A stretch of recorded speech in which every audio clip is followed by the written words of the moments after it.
안녕하십니까.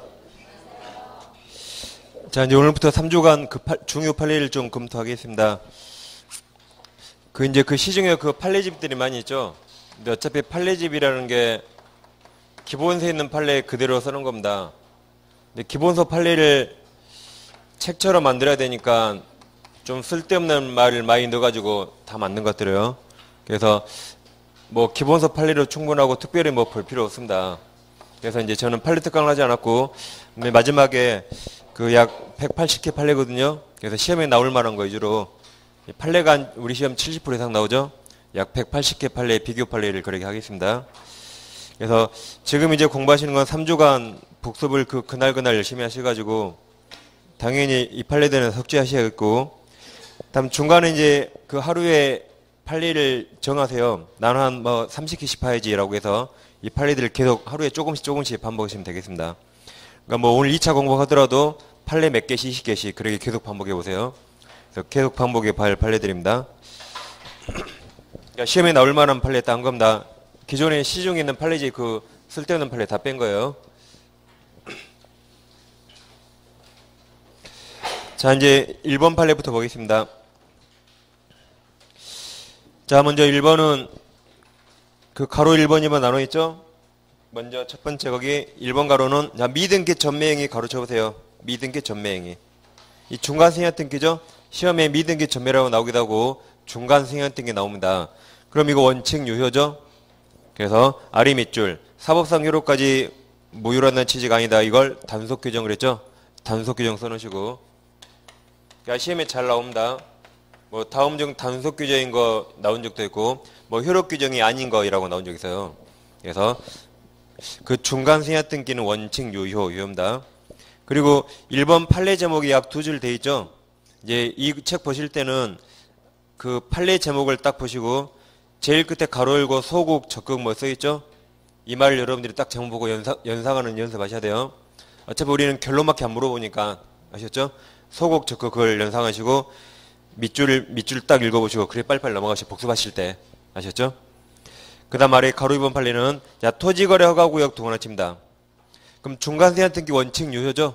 유효지만 토지거래 허가라면 무효입니다. 이건 효력 규정이에요. 그래서 아래 밑줄 봐보시면 그 밑줄을 꼬셔요. 자, 설사 최종 매수인이 자신과 최초 매도인을 매매 당사자로 하는 토지거래 허가를 받았다. 그래도 무효죠? 받았더라도 허가를 각각 받아야 돼요. 다 무효입니다. 그 다음 아래 2번 판례는 아직 우리 시험에 안 나왔죠? 2번 판례는 올해 가장 유력한 판례입니다. 자, 우리 갑에게 도박 채권이 있어요. 이제 갑이 채무자죠. 갑이 돈을 갚으신데 돈이 없으니까 이 부동산을 팔아서 갚아야지 생각했습니다. 그래서 갑이 자기 도박 채권자에게 너가 대신 팔아달라고 매도할 대리권 수여, 매도할 수권행위를 했죠. 그래서 이제 우리 대리권 받아서 우리 제3자 B형과 X부동산 매매합니다. 누구 이름 현명하죠? 갑 이름 현명하죠? 이렇게 대리하고 B형 앞으로 등기를 넘기고 그 돈으로 이 도박 채권, 이 채권에 변제 충당하기로 약정했죠. 그럼 이 1년회계 중에 도박과 관계 있는 부분과 관계 없는 부분 나누시면 돼요. 자, 굳이 우리 도박 채권자가 아니더라도 대리권 수여할 수 있죠. 그리고 우리는 도박 채권자 아니더라도 대리행위할 수 있죠. 그리고 그 사실을 상대방이 몰랐다면 이런 일련 행위들은 도박과 관계없습니다. 그래서 얘들은 유효입니다. 도박 관계없어요. 단 얘들은 도박과 관계있죠. 도박 채권 채무 관계 또 이 도박 채권을 변제 충당한다. 얘들은 도박 관계있기 때문에 얘들은 103조 무효가 됩니다. 그래서 이 도박 부분과 관계 있는 건 아닌 걸 나누시면 되겠어요. 그래서 그 밑줄이 4번 되어 있죠. 첫 번째 밑줄은 도박 채무 부담 회계 및 변제 약정 무효입니다. 아래 밑줄 도박 채무 변제 충당 무효. 그 아래 밑줄은 부동산 처분에 관한 대리권을 채권자에게 수여했죠. 이 수권행위는 유효. 그 다음 아래 밑줄 부동산 매수한 행위 이 제3자가 매수했죠. 이거 유효. 그래서 도박과 관계 있는 것과 관계 없는 걸 잘 나눠서 보면 되겠습니다. 분명히 이런 걸 하나를 이제 혼동해서 쓰시면 될 겁니다. 그 다음 이제 3번 판례는 부동산 이중매매는 수없이 시험에 나왔죠. 이건 사례로 많이 나오기 때문에 그 사례 대비를 하셔야 돼요. 일단 세 가지가 효과가 똑같다 그래서요. 먼저 이중매매, 그 다음 시효환성, 그 다음 명의신탁 세 가지가 똑같습니다. 이거 악의여도 유효죠? 선악불문 유효입니다. 악의여도 유효. 단 적극가담 나오면 그때는 103조 무효죠. 세 가지가 다 똑같아요. 그럼 선악불문 유효를 시험엔 잘 낼까요? 적극가담 무효를 잘 낼까요? 이건 전통적으로 많이 냈어요. 요즘에는 이 악의를 더 잘 냅니다. 악의 유효. 그래서 이거 이제 잘 안 틀리거든요. 이걸 냈단 말은 이 문제 맞추라고 준 거예요. 근데 이제 약간 그 꼬시려면 이 악의를 냅니다. 이거 악의 유효예요. 그럼 적극가담이란 알고도 이용이죠. 알고도 이용, 알고도 회유 이런 말입니다. 그럼 알고가 중요해요, 이용이 중요해요? 이용이 중요해요. 알았으면 그냥 유효니까. 그래서 이런 표현에 잘 주의하셔야 돼요. 그리고 이제 최근 다른 시험에 적극가담을 이렇게 낸 적이 있어요. 뭐 매도인의 배임행위의 가담이라고. 매도인의 배임행위의 가담. 이걸 적극가담이라고 낸 적이 있습니다. 같은 말이에요. 하나 적어도 되겠죠, 여기다? 그래서 그 가로 1번 판례 있죠? 거기다가 이제 제목이 이중매매가 반사회적 법률행위로 무효가 되는 경우 써 있죠. 거기에 두 번째 적극가담이 있으니까 거기다가 배임행위 가담 이런 거 다 적극가담입니다. 자, 그러면 이중매매 이런 거죠, 이제.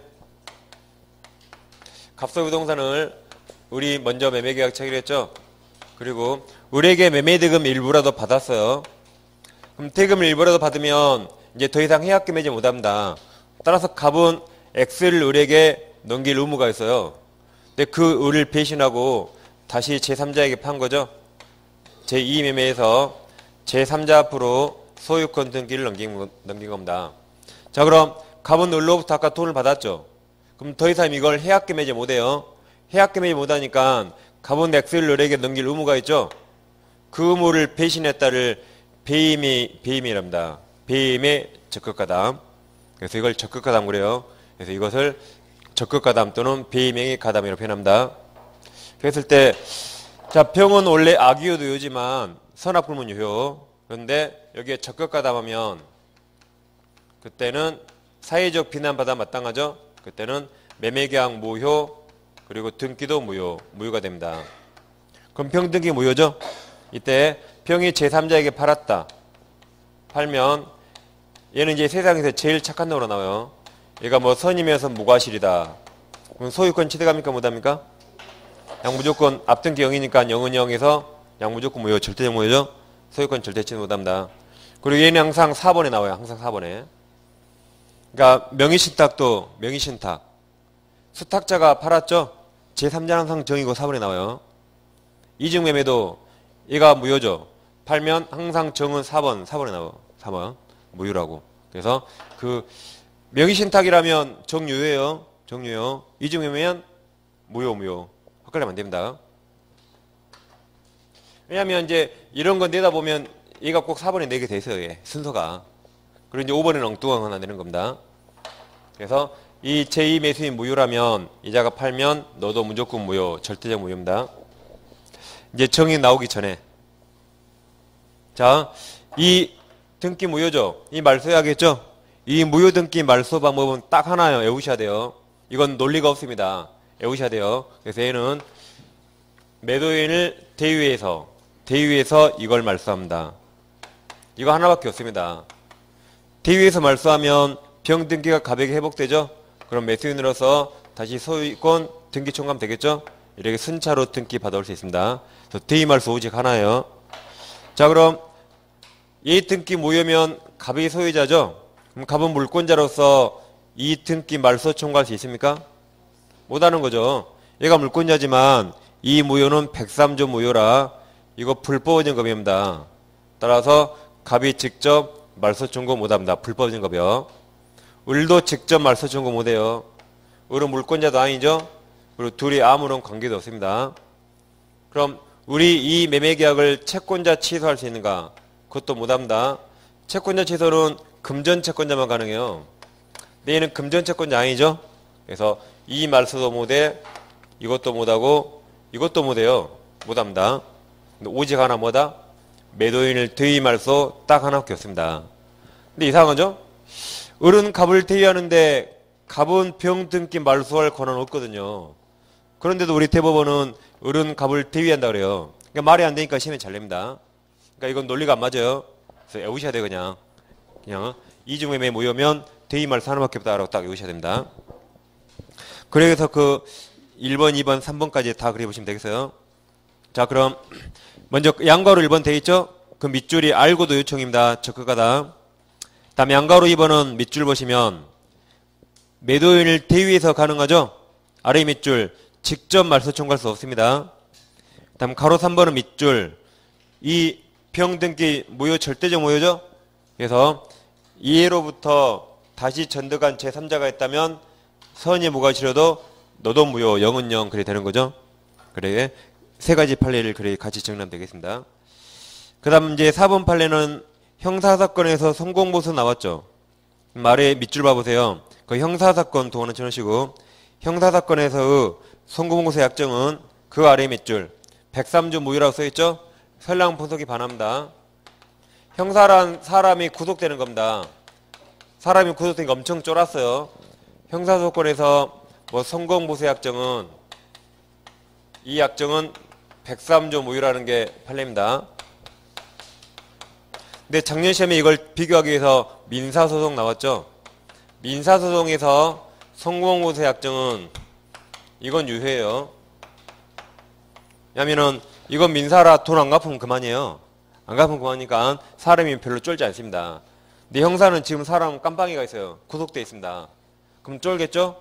변호사가 성공보수 준한 대로 다 준다고 사인할 수밖에 없어요. 이렇게 지금 쫄아있는 피의자 가족을 이용한 거라 이건 103조 무효라고 판시했습니다. 근데 민사는 사람들이 쫄지 않아요. 그래서 형사사건 무효라고 잘 정리하시겠습니다. 그 다음 아래 5번 판례는 뭐 우리가 아예 딱 외웠죠. 그것은 시험에 가장 많이 나온 유형이고 그리고 시험에 나오면 혼동하기 쉽기 때문에 아예 딱 외웠습니다. 그건. 그래서 이건 아무튼 해마다 시험에 나오니까 103조 나왔다면 이게 안 낼 수가 없습니다. 반드시 외우셔야 돼요. 우리가 103조 위반 아닌 걸 외웠어요.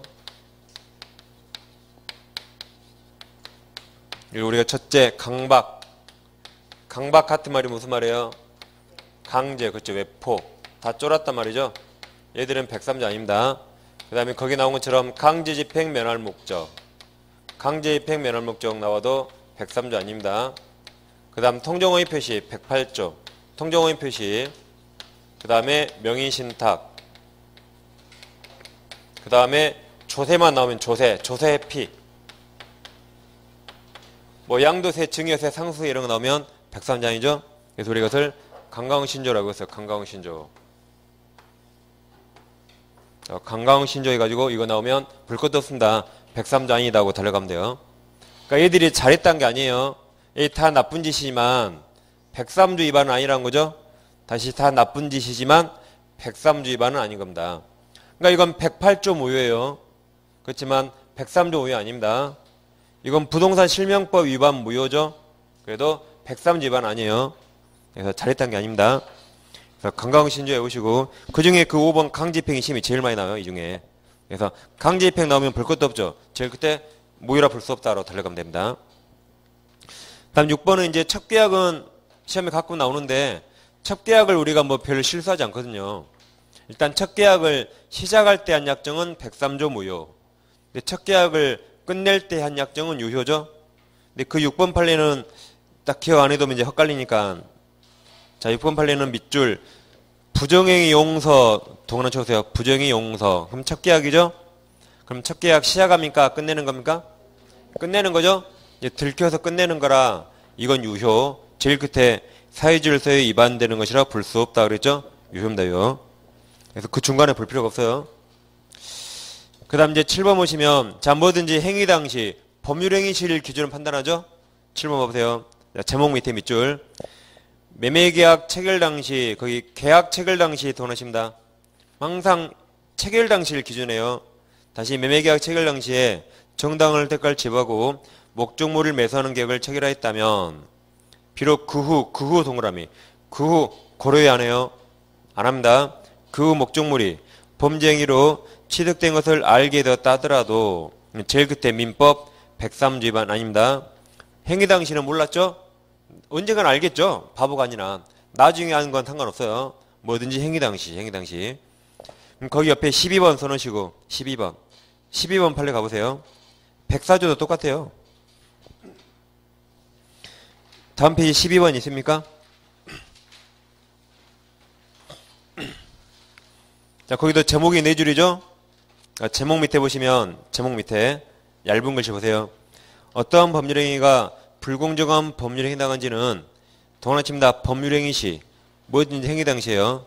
법률행위 시를 기준으로 판단해야 한다. 따라서 계약 체결 당시를 기준으로 전체적인 계약 내용에 따른 권리 의무 관계를 종합적으로 고려한 결과 불공정한 것이 아니라면 사후 고려해 안 해요. 안 합니다. 이거 전원합의체 파일을 아주 중요해 이거. 그래서 이점 심해 잘 나온 판례니까 반드시 기억이 됩니다. 근데 뭐 실수 안 하면 그게 어렵지 않습니다. 뭐든지 행위 당시. 그 후 사정 고려 안 해요? 안 합니다. 그래서 아까 그 7번 판례하고 똑같아요. 103조도 행위 당시 그 후 고려 안 한다. 104조도 행위 당시 그 후 고려 안 합니다. 그 다음 이제 8번 오시면 8번은 이제 가로 1, 2, 3 세 개 판례 모아놨죠? 얘들은 뭐 전통적으로 시험에 가장 많이 나오죠? 이 셋 중에 하나가 시험에 안 나왔다 하면 그 시험을 다시 봐야 돼요. 그 정도로 지금까지 뭐 해마다 안 나온 적이 없습니다. 그래서 아마 여러분도 다 이제 정확히 아마 숙지하고 있을 겁니다. 그래도 실수하지 않도록 잘 하셔야 돼요. 이제 먼저 첫 번째 가로 1번 판례는 강박 나왔죠? 강박은 세 가지를 딱 아예 외우세요. 그게 세 가지 판례입니다. 강박 그러면 아까 보신 것처럼 강강의 신조 103조 아니에요. 사회질서 위반 아니다. 그 다음 자 비정상 의사표시는 비통착사강 있죠? 비통착사강. 그럼 비통착은 의사와 표시가 불일치죠? 불일치.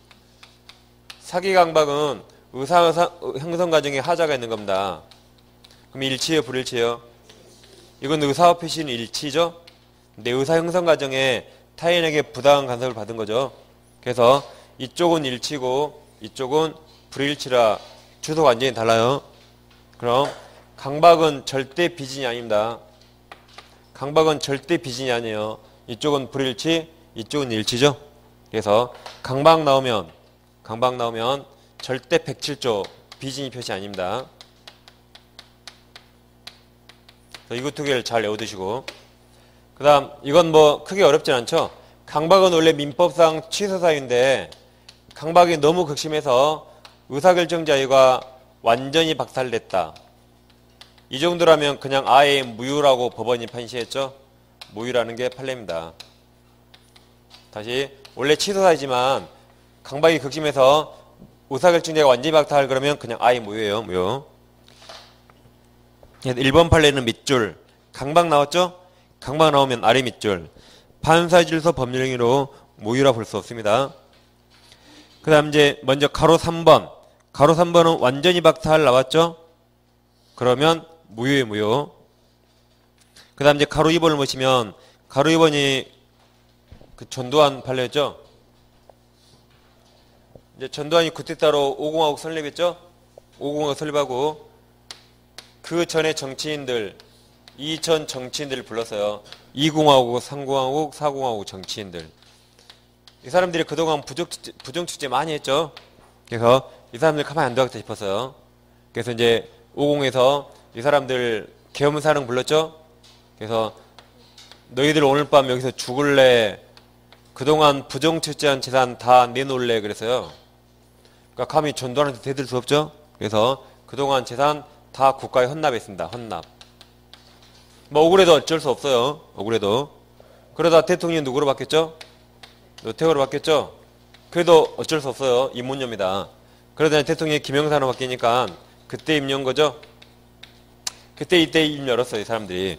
근데 이 사람들이 이제 강박을 이유로 증여했으니까 이걸 취소해야 되는데 취소권 행사 기간이 3년과 10년입니다. 이미 대통령 두 번 바뀔 때 10년 지나서 더 이상 취소를 못해요. 그래서 이쪽 변호사들이 무효 사유를 주장해요. 무효는 10년, 100년, 1000년이라도 여전히 무효입니다. 그래서 무효 사유를 주장해봐요. 제일 먼저 주장한 게 강박으로 증여했죠. 이게 사회질서 위반 아닌가, 사회질서 위반. 그래서 103조 무효라고 주장합니다. 그러니까 103조 무효 아니라 그랬죠? 아까 이게 강강의신조 103조 아니에요. 두 번째, 이게 불공정한 법률행위인가? 104조 위반이라고 주장했어요. 104조 위반입니까? 아니죠. 이 증여와 같은 무상행위는 불공정은 논할 수 없기 때문에 104조 적용될 여지가 없다 그랬습니다. 그래서 이제 이 사람들이 107조 비진위 표시를 주장했어요. 비진위 표시. 이 사람들 증여할 의사 있어요? 없어요? 증여할 수 없죠? 그런데 증여한다 그랬죠? 비진위 표시예요. 그럼 이 상대방은 증여 의사 있음을 알아요? 몰라요? 얘들보다 더 잘 알아요. 그래서 107조 무효 그랬습니다. 107조 무효라고 주장하니까 그때 아니라 그랬어요. 그러면서 이때 나온 판례가 107조에서 진이란 진정으로 마음속으로 바라는 게 아니에요. 진정 마음속으로 바라는 게 아니라 이날 밤에 안 죽으려면 이게 당시 상황 최선이었죠. 그날 밤 안 죽으려면. 그래서 그날 밤 당시 상황에서 최선이었습니다. 증여하는 게. 이걸 진이라고 판단해서요. 따라서 진정 마음속으로 바라지 않았더라도 그날 뭐 준다 그랬죠. 이 준다는 특정한 의사표시. 이게 진입니다. 그리고 당시 상황의 최선 이게 진이에요. 그러면서 이건 당신들은 그날 밤 이게 최선이었으니까 비진이 아니다 그랬어요. 그러니까 이제 통정의 표시 주장했죠. 108조 무효라고. 통정의 표시. 그러니까 뭐라 그래요? 지금 둘이 짜고 칠 군번입니까? 짜고 칠 군번이 아니에요. 애들이 지금 쫄아있고 애들이 훨씬 강자입니다. 짤 군번 아니라 그랬어요. 그래서 어떠한 무효사를 주장해도 하나도 안 맞아졌습니다. 그래서 그 강박 나오면 일단 그 2번 판례도 치면 이제 한번 나올 때가 됐어요. 최근에 안 나왔거든요. 2번 판례. 자, 그럼 2번 판례는 밑줄 돼 있죠? 첫 번째 밑줄이 특정한 내용 맞아요. 그날 밤에 준다 그랬죠? 특정한 내용. 그 아래 밑줄. 진정으로 마음속으로 바라는 사항 아닙니다. 그래서 그 아래 밑줄. 강제 있습니까? 강제 동그라미. 강제가 무슨 말이다? 강박. 강제 그 앞에 비록 있어요? 비록 봐보세요. 비록 재산을 강제로 뺏긴다는 것이 표의자의 분심으로 잠재되어 있었다 해도 표의자가 또 강박 나왔죠? 강박 의화에서나마 증여를 하기로 하고 그에 따른 증여의사 피한 이상. 다음 밑줄. 증여 내심 효과사가 결여된 것. 이걸 5글자로 뭐랍니까? 비진위 표시. 그러니까 쉽게 내면 비진위 표시라고 내요. 어렵게 내면 그대로 내요. 증여 내심 효과사가 결여된 것라고. 그럼 비진이 아니다 그랬죠? 아니다. 그래서 세 가지 판례를 잘 정리하면 되겠습니다. 그 다음 넘겨보시면 9번 판례가 있죠? 9번 판례는 특이하게 우리 민법 시험에 한 번도 안 나왔어요. 아마 중개사법에는 몇 번 나왔어요. 이거 중개사법 판례로. 그리고 다른 국가국시 민법에는 다 나왔거든요. 다른 국가국시 민법. 근데 우리 민법이면 한 번도 안 나왔습니다. 이게. 왜냐하면 중개사법이 내니까 안 낸 것 같은데 아무튼 민법에 나올 수가 있어요. 이제 중개수수료 상한 약정이죠. 그래서 뭐 중개수수료 상한요율 있죠. 상한요율. 이걸 초과약정했다. 초과약정. 그럼 전부무효입니까? 네, 전부무효 아니에요. 이 약정 전부무효가 아니라 법정한도만큼 받을 수 있죠? 법정한도 초과무효입니다. 초과무효예요. 초과를 넘는이라고 내기도 합니다. 초과무효. 다음 비교하실 게 무등록 중개업했다. 무등록 중개업. 무등록 중개업 하면서 법정한도 초과약정하면 이때 초과무효입니까? 이때는 전부무효예요. 전부무효. 뭐 어렵게 내면 이것까지 낼 수 있으니까 주의하셔야 돼요. 무등록이니까 전부무효. 아무 말 없으면 등록한 거예요. 아무 말 없으면 등록한 겁니다. 그러면은 초과무효, 초과무효입니다. 그래서 9번은 그러게 제목 그렇게 읽어보시면 되겠고, 그 다음 10번도 이제 주의하셔야 돼요. 10번은 동기불법이죠. 법률행위 자체는 불법이 아닌데 법률행위를 하게 된 동기가 103조와 연관있는 있는 거죠. 여기서 불법이란 사회질서 위반입니다. 그럼 동기불법은 원칙 유효입니까? 무효입니까? 원칙 유효죠? 이걸 주의하셔야 돼요. 원칙 유효. 모의고사 내보면 이거 많이 틀립니다. 예외를 별로 안 틀려요. 예외는. 이 불법 동기가 표시됐거나 또는 상대방이 알고 있는 경우, 즉 상대방이 알려진 경우, 이때는 예외적으로 103조 무효입니다. 다시 불법 동기가 표시됐거나 또는 표시되지 않았더라도 상대방에게 알려진 경우, 이때 예외적 무효. 원칙 유효예요. 원칙. 즉 갑이 이제 도박할 목적이 있죠. 도박 목적으로 친구 찾아왔어요. 친구에게 급하니까 3천만 원 빌려줘. 그래서 3천만 원 빌려줬습니다. 금전 소비자. 그럼 돈 갚아야 돼, 안 갚아야 돼요? 자, 갑 도박을 목적으로 3천만 원 빌렸어요. 우리에게. 그럼 갑 3천만 원 갚아요, 안 갚아요? 갚아야 돼요. 이유니까 갚아야 됩니다. 우린 이거 몰라요. 당연히 알겠지라고 생각하면 안 돼요. 우린 모릅니다. 모르겠죠? 그래서 이거 원칙 유효입니다. 원칙 유효. 갚아야 돼요. 이유니까 갚아야겠죠? 다음, 이 도박 목적을 표시했다. 내가 지금 도박해야겠다. 급히 쓸 때가 있다 그랬어요. 도박한다고. 또는 우리 그걸 알고 있대요. 알려진 경우. 이때는 우리는 돈 빌려주면 안 되겠죠? 이때도 속옷이 빌려지면 그때 이게 무효입니다. 무효니까 이행 전에 갚을 필요 없겠죠? 그래서 원칙 유효 이거 주의하셔야 돼요. 이건 잘 안 틀려 이제. 근데 이걸 내면 많이 틀리고 있습니다. 원칙 유효. 그러니까 뭐든지 원칙이 중요하죠. 원칙. 원칙을 알아야지 예외까지 말을 꼬아도 안 틀린 겁니다. 다음 11번 보시면 11번은 최근에 우리 시험 한번 나왔죠? 또 나올 수 있습니다. 11번은 제목 밑에 봐보세요. 제목 밑에. 매매계약과 같은 쌍무계약이 급부와 반대급부와 불균형으로 말미암아 민법 104조에서 정하는 불공정한 법률에 해당하여 무효라고 한다면 그 아랫줄 밑줄 그 불공정성을 소송 등 사법적 구제수단을 통하여 주장하지 못하도록 하는 부재소합의, 즉 부재소합이란 소제기하지 말기로 합의했죠. 이 부재소합의 또한 무효입니다. 무효. 그럼 제소할 수 있다 없다? 네? 부재소합의가 무효니까 소제기할 수 있다. 그죠? 그래서 104조 무효죠? 그 무효를 법정에서 다툴 수 없겠대요. 그것도 무효하겠죠? 당연히 다툴 수 있습니다. 당연히. 그래서 이 11번 판례는 말을 좀 이상하게 좀 꼬면 틀릴 수 있으니까 부재소합의 그 의미를 잘 하셔야 돼요. 소재개하지 않기로 합의했죠? 그 합의 무효입니다.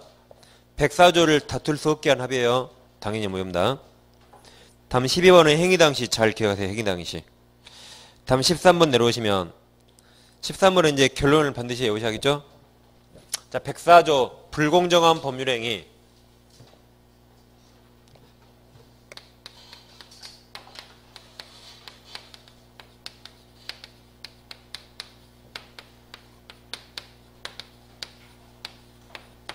불공정한 법률행위는 일단 제목을 잘 보시면 제목.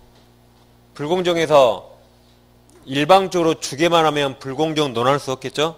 그래서 반대와 급부가 있어야 돼요. 따라서 일방적으로 주기만 하는 무상행위, 즉 증여나 기부와 같은 무상행위에 104조 적용될 여지가 없습니다. 그 다음 이건 법률행위만 적용돼요. 경매는 법률행위입니까? 법률 규정입니까? 법률 규정이죠? 따라서 법률행위 아니니까 경매도 104조가 적용될 여지가 없습니다. 그럼 104조 이건 무효죠? 행위시 기준으로 받는 행위시. 이 무효도 일종의 103조입니다. 그럼 무효행위 추인 가능합니까? 무효행위 추인 가능해요? 이게 안 되죠. 이 사회주의에서 일반 무효라 무효 그대로 인정하는 거 허용 안 돼요. 다음 무효를 유효처럼 전환한다면 이것은 인정해줍니다. 그래서 이게 이제 우리 시험에 나오기 시작했으니까 잘 넣을 겁니다. 두 개를 헷갈리지 않게 잘 하셔야 돼요. 그래서 추인 X 전환 O 잘 기억이 됩니다. 헷갈리니까 103조죠? 103조 그 상태 그대로 추후에 인정하는 거 허용 안 돼요. 근데 그 무효를 유효처럼 전환한다면 그건 인정해주겠다 이겁니다. 그렇게 잘 이해해서 해야 됩니다. 13번이 가로 1번은 추인 X고 가로 2번은 그 제목 밑에 봐보세요. 제목 밑에 매매계약이 약정돼 매매대금 과도로 말미암아 민법 104조항은 불공정한 법률에 해당하여 무효인 경우에도 무효행위 전환 동원하십니다. 전환에 관한 민법 138조가 적용될 있다 그랬죠? 있다.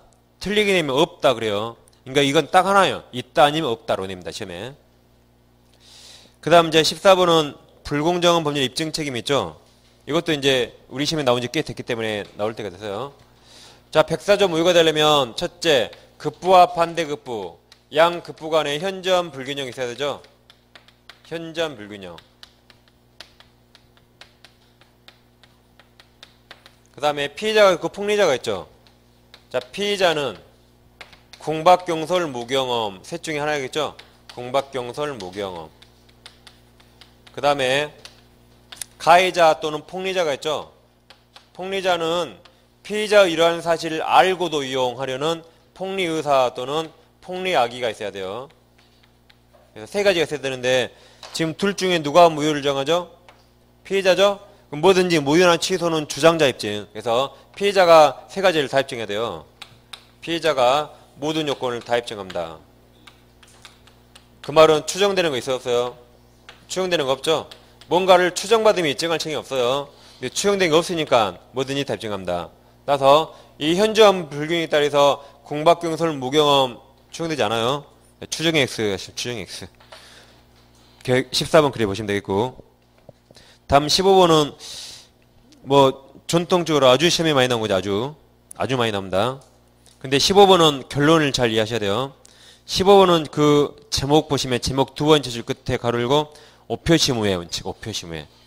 오표시무예 결론이 뭐예요? 네? 오표시무예 나면 결론. 그렇죠. 차고치수 X. 차고치수 X. 그게 항상 정답이에요. 그래서 써놓으세요. 여기다 차고치수 X라고. 제 밑에 다 밑줄을 그어놨지만 여러분 손으로 한번 오표시무예 나면 뭐가 떠올라야 돼요? 차고치수 X. 차고치도 못합니다. 이게 항상 정답이에요. 그러니까 오표시무예란 당사자가 의사합치가 있다면 합치된 의사가 있죠. 의사가 합치는데 표시만 잘못했어요. 그래도 아무런 해가 없습니다. 그래서 자, 갑에게 X토지, Y토지가 있어요. 토지가 있는데 을과 함께 X토지를 둘러봤죠. X토지 둘러보고 이게 너무 마음에 들어서 X 매매계약 체결 했습니다. X를 매매했는데 이제 계약서를 쓸 때 지번을 착오했어요. 지번을. 그래서 X지번을 쓴다는 것이 잘못해서 Y지번을 썼어요. Y지번. 그리고 X토지 등기부를 연다는 것이 잘못해서 Y토지 등기부를 열어서 갑에서 을 앞으로 소유권 이전했다. 이렇게 따면 자, 갑과 을은 어떤 토지 의사합치했죠? X의 완전 의사합치했죠? 여기에 완전히 의사합치했으니까 이거 완전 유효예요. 완전 유효라 착오 없습니다. 착오치도 못해요. 그리고 잘못된 표시만 바꾸면 되겠죠? 이걸 X로 바꿔주면 되겠죠? 여기는 이 등기 잘못했죠? 그리고 사례로 내면 병으로 또 한 명 더 나와 이렇게 하더라도 이거 잘못된 등기죠? 이 무효예요. 그럼 왜 무효면 너도 무조건 무효. 다 무효라 등기 다 말소하면 되죠? 말소하면 됩니다. 그렇죠? 그럼 지금까지 을은 토지의 소유권 취득했습니까? 지금까지 여기까지 을은 토지의 소유권 취득했어요? 안 했죠? 이제 어떻게 해야 돼요? 이제 X토지 등기부에서 갑에서 을 앞으로 등기까지 해야지 이때 비로소 소유권 취득하죠? 그래서 이건 무효라 소유권 취득 못합니다. 이거 등기 안 했으니까 이 소유권 취득 못해요. 뭐 해야 된다? 등기까지 해야지 소유권 취득하죠. 법률행위니까. 그래서 X 완전 유효 취소 못해요. Y는 매매계약 성립도 안 했죠. 성립도 안 했으니까 취소 못합니다. 그래서 둘 다 취소 X. 그래서 어표무에 나오면 차고 취소 X라고 딱 외우셔야지 이제 답이 딱 보입니다. 그 다음 이제 16번 판례도 중요하죠. 자, 공무원 후 사직 의사 표시 그랬죠. 그럼 이게 공법상 행위. 소송행위나 공법행위는 비통착사강 규정 적용되지 않죠.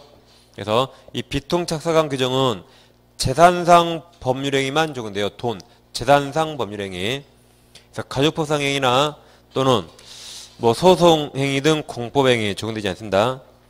그럼 16번은 밑줄 보시면 공무원이 자 사직 의사 표시 동원한 쳐보세요. 이 공법행위죠? 그럼 공법행위는 의사가 중요합니까? 표시가 중요합니까? 표시. 그럼 그만둔다 그랬죠? 그럼 써놓으세요. 그만두라고. 그만둬. 책상 빼버려야 돼요. 그만둬 써놨죠? 다시 공무원이 사직 의사 표시하여 의원 면직 처분을 하는 경우 그 아래 밑줄 진위 아닌 의사 표시가 관한 민법제 107조는 그 성질상 사직의 의사 표시 같은 사인은 공법행위에 적용 또는 준용되지 아니하므로 그 사고 외부에 표시 동원하십니다. 공법행위는 표시가 중요해요. 표시. 그만둔다 그랬죠? 그만둬야 돼요. 표시행위상 그 의사 표시는 표시된 대로 효력 발한다가 그만둬 그 말 그만둬. 그래서 16번도 시험에 잘 나오니까 잘 봐야겠습니다. 소송행위 등 공법행위에 비통착사강 적용되지 않습니다. 다음 17번도 가끔 한번 시험에 나옵니다. 자, 17번은 타인을 위하여 자기 명의로 대출약정 동원하십니다. 이 대출약정이 효력 있는가 보는 판례들이에요. 대출약정.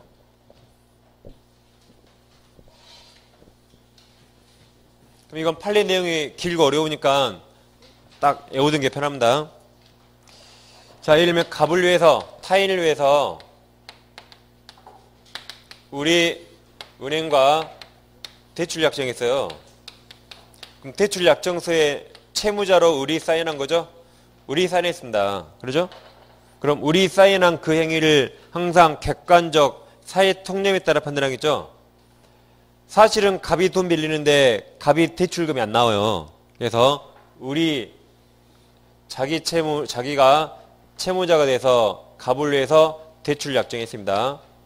그랬을 때 을은 속마음은 갑을 위해서 대출했죠. 그렇지만 여기에 사인한 행위를 객관적 따져보면 만약에 갑이 돈 못 갚으면 내가 책임지겠다 그 말입니다. 다시 을이 여기에 사인했죠. 나를 채무자로 사인했단 말은 갑이 돈 못 갚으면 내가 책임지겠다가 객관적 해석이에요. 뭐 둘이 죽이든 말도 알았을 겁니다. 그래서 이 대출 약정은 원칙 유효입니다. 원칙 유효예요. 그리고 이건 진이에요. 이건 객관적 해석하면 진입니다. 갑이 못 갚으면 갑은 내가 알아서 죽이고 내가 대신 갚겠다 그 말입니다. 그래서 원칙 진이에요. 그래서 이것은 비진이 표시도 아니에요. 그 다음에 통정원 표시도 아닙니다. 라고 객관적으로 해석하죠. 갑이 안 갚으면 내가 갚겠다 그 말입니다. 다음 우리 대법원이 예외적으로 반드시 이다라고 나와야 돼. 반드시. 양해가 양해. 은행도 그냥 을을 형식상 채무자로 내세우고 을에게 대출금 채무를 지우지 않겠다라고 양해까지 했다면 그때는 둘이 짰죠? 둘이 짰으니까 108조 무효입니다. 그때만 108조 무효. 허위 표시예요.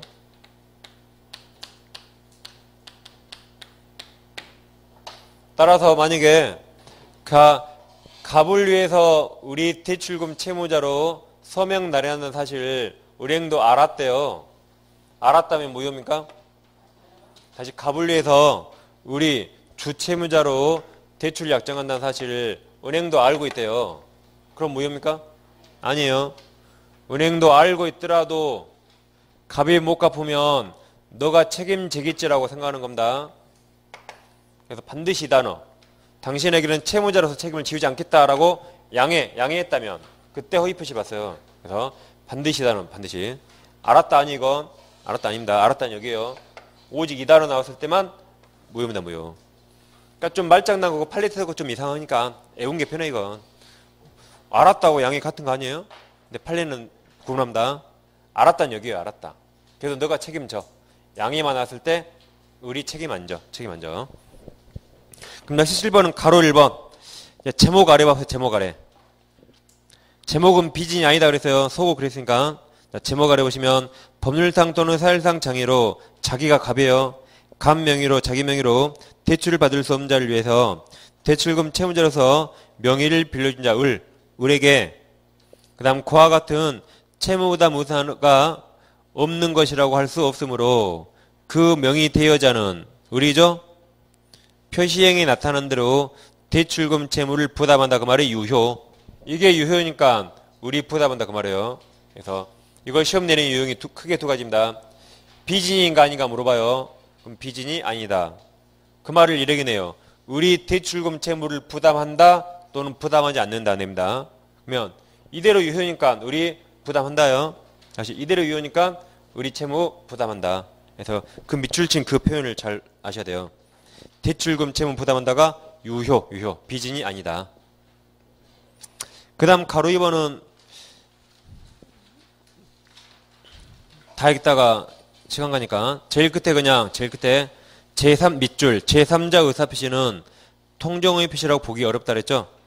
2번은 그냥 뭐 크게 신경 안 써도 됩니다. 결론만 하시면 돼요. 결론만. 굳이 그 법조문을 판례 읽을 필요 없어요. 그냥 이것은 108조 아니다 하시면 돼요. 그냥. 다음 3번. 3번은 제목 보세요. 제목. 동일인 대출 한도를 회피하기 위해서 상호신용 근거 양해에 또나신다. 제목이 양해. 양해하에 형식상 제3자 명의를 빌려 체결된 대출 약정으로 이건 무효. 그래서 그 밑에 양해 밑줄 돼 있죠. 양해 나오면 마지막 밑줄 통정의 표시 무효입니다. 무효. 그래서 대출 약정 사건 세 가지로 딱 헛갈리니까 아예 딱 애우는 게 좋습니다. 이건 애우는 게 좋아요.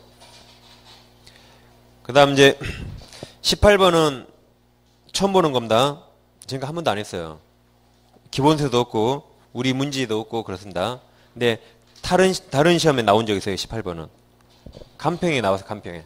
그래서 그건 혹시 모르니까 알아두셔야 돼요. 18번은 이 108조에 가장 이제 좀 약간 어려운 판례입니다. 그래서 수업 시간 한 번도 안 했으니까 알아두셔야 돼요. 다른 시험에 나온 적이 있으니까. 그때 타시험 기출문제 특강 5호 특강 하신 분 했어요. 이거 18번.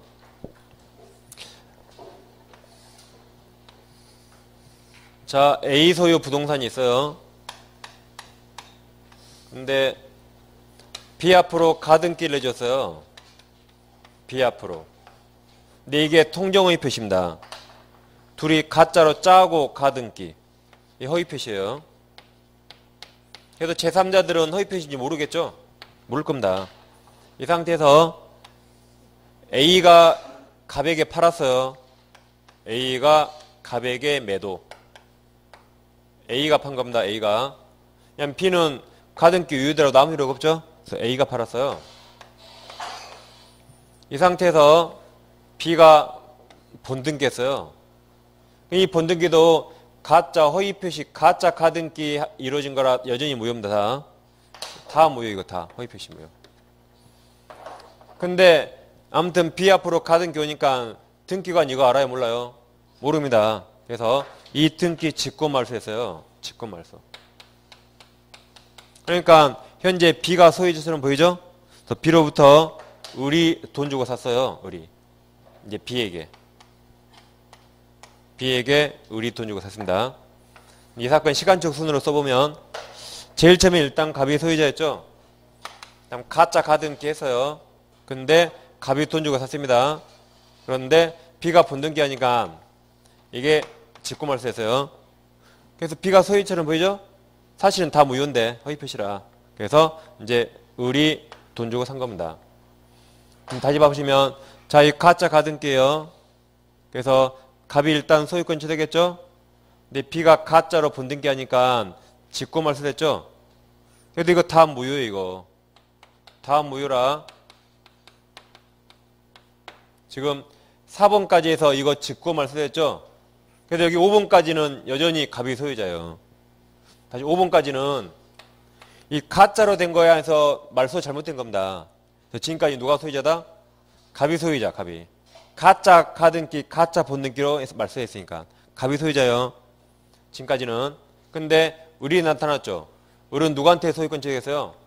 이 허위 표시를 토대로 해서 소유권 취득한 자예요. 그러면은 선이 3자입니다. 허위 표시. 다시 을은 A가 아니라 B, 허위 표시 무효 이 등기를 통해서 소유권 취득했죠. 그러니까 A가 108조 제3자예요. 그래서 5번까지는 다 무효라 갑이 소유자인데 이제 을이 나타나니까 갑은 을에게 허위 표시 무효 주장을 썼습니다. 다시 5번까지는 다 무효라 갑이 소유자인데 이때까지는 이제 을이 나타나니까 갑은 허위 표시 무효를 을에게 대항 못해요. 선이라면. 그래서 을이 소유권 취득합니다. 을이. 이제 이거하고 쉴 테니까 쉬는 시간 그려놓으세요.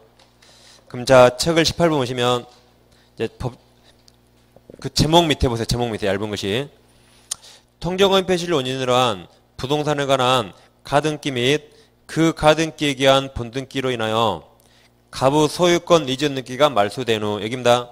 여기 이제 갑의 소유권 이전 등기가 말소된 후 그 다음 다시 그 본등기가 이 B죠? 그 본등기 터잡아 B등기 을이 부동산을 양수하여 소유권 이전 등기 마친 경우가 이제 여기 6번 이 본등기 터잡아 을이 소유권 등기를 마친 경우 그 다음 밑줄이 나오죠? 을이 통정의 피시자로부터 실질적으로 부동산 양수하고 또 이를 양수함이 있어 통정의 피시자 명의 즉 비명의의 각 가등기 및 이에 기한 본등기 원인이 된 각 의사표시가 허위 표시임을 알지 못했죠? 알지 못하였다면 선이라면 갑은 그러니까 5번까지 갑이 소유자였어요. 이제 갑은 선이 제3자인 을에 대해서는 그 각 가등기 및 본등기 원인이 된 각 허위 표시가 무효임을 주장할 수 없고 따라서 을에 대한 관계에서는 그 각 허위 표시가 유효한 것처럼 되므로 그 각 허위 표시를 원인으로 한 그 각 가등기 및 본등기와 이를 바탕으로 그 이후에 이루어진 을 명의의 소유권 이전 등기도 유효하다 그랬죠? 그래서 누가 소유자예요? 이제 을이 소유자 을이. 이걸 사리로 낸다면 이렇게 낼 가능성이 많아요. 이렇게 갑을 병정으로 내겠죠? 갑을 병정으로 낼 겁니다. 그래서 다시 한번 이제 정리하면 처음 A가 소유자였죠? B 앞으로 가짜 가등기. 근데 A가 갑에게 팔았죠? 그리고 B가 본등했습니다. 그럼 다 가짜죠? 그러더라도 직권 말소되더라도 이 말소가 잘못된 거라 지금까지 누가 소유자다? 다 무효라 갑이 소유자 지금까지. 근데 B로부터 을이 소유권 취득하면 이 허위 표시 제3자입니다.